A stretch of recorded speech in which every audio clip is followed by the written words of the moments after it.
The Registrar of the International Criminal Court, Ms. Silvana Arbia, travelled to the Ituri District from the 18th to the 20th of March 2009, where she held interactive outreach sessions with affected populations, local authorities, religious leaders, NGOs and journalists. More than 600 people came to meet Ms. Arbia in Kisenyi, a village 55 kilometres to the south of Bunia, Ituri's capital. This visit is an opportunity for the court, not only for you, but certainly also for the court. The court delivers justice for you. It is the desire of the court and the international community to bring justice to affected communities. This is an opportunity for the court to directly ask people how they see the work of the court, what it is they support and what they disagree with, and to clarify possible misconceptions. Following her opening address, a video summarising hearings in the Lubanga trial and footage of his defence counsel's opening statement was screened. After the screening, participants outlined their concerns to the registrar of the court. Questions focus mainly on the Lubanga trial, the rights of the defence and prosecutions of the sponsors behind the crimes committed in Ituri.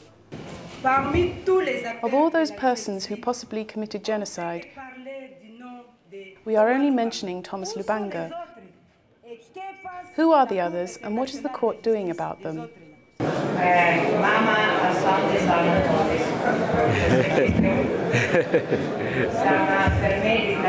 Thank you for your question, madam. First, let me clarify that Thomas Lubanga is not charged with the crime of genocide.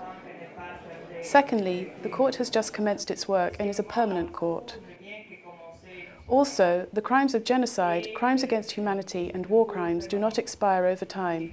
They remain effective. This means that the prosecutor can charge someone only when there is enough evidence to support the charges.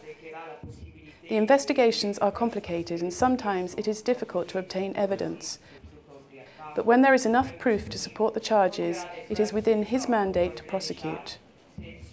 Rest assured that immunity will not be granted to anyone. Thank you. In Bunia, the registrar also met the district commissioner, local judicial authorities, NGOs from the Réseau des Associations de Défense des Droits de l'Homme en Ituri, a network of human rights organisations in Ituri, and journalists. Ms. Arbia then travelled to the village of Bogoro, situated 25 kilometres from Bunia, the scene of armed clashes that resulted in numerous casualties. More than 300 people attended this public meeting. The population as a whole, and particularly the victims, listened attentively throughout to all of the registrar's answers to the various concerns raised in relation to developments in the Lubanga trial, assistance to victims, the start of the Katanga and Ngulu Chui trial, and questions on reparations to victims, amongst others. The meeting ended with an audio programme produced by the court with members of the Bogoro Listening Club, showing the population's involvement and interest in the court's work.